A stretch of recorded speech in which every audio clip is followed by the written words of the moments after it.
Il cane, come vedete, rimane sempre alla sinistra del proprio conduttore, nonostante ci saranno variazioni di passo o di formazioni.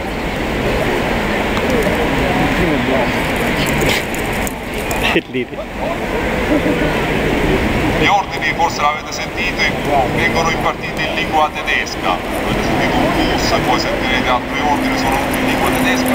Questa per la brevità e leggistività delle parole, che pertanto risultano più facilmente assimilabili da parte del cane.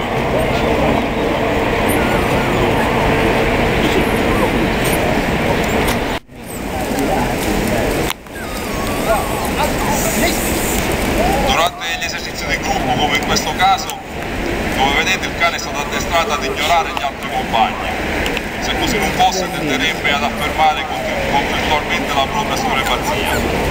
Lui segue esclusivamente gli ordini impartiti dal proprio conduttore.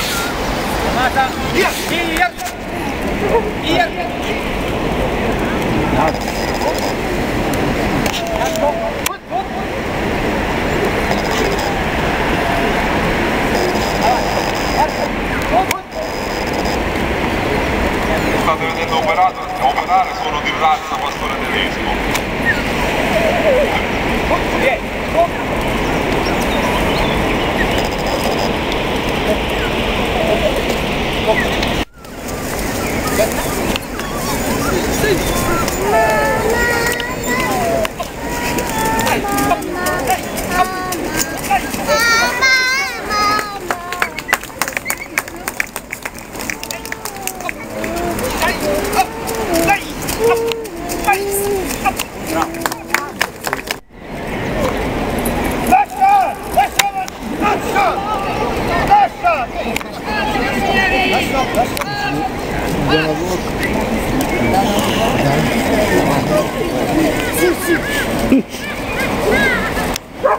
Ecco, come vedete c'è stata oggi la fortuna di avere un'unità cinofila che operava in zona, quindi nel momento in cui è stato compiuto il reato, lo scippo in questo caso, il conduttore ha lanciato il cane e vi volevo far notare che in questo caso il cane non ha morso subito il figurante, quindi il cattivo di turno, ma con l'abbaio l'ha semplicemente bloccato.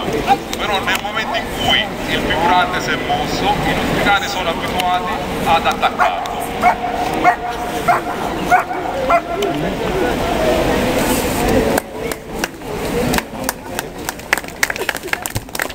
Sta perpetrando un reato ancora più grave, cioè dire un sequestro o un bambino. La fortuna anche stavolta vuole che ci sia un'unità cinofila che sta operando in zona, ha visto tutto. Esci fuori, lascia il bambino! Lascia andare il bambino! Lascialo! Lascialo! Lascialo! Lascialo! Non va a toccare, esci fuori che muore! Esci fuori che muore!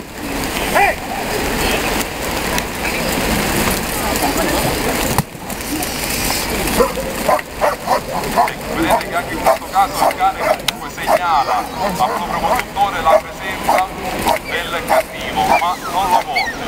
Però nel momento in cui ci sia una reazione, o che sia col bastone o anche con la pistola, tutti i nostri cani sono addestrati a bloccare immediatamente il conduttore, a bloccarlo non nelle parti vitali.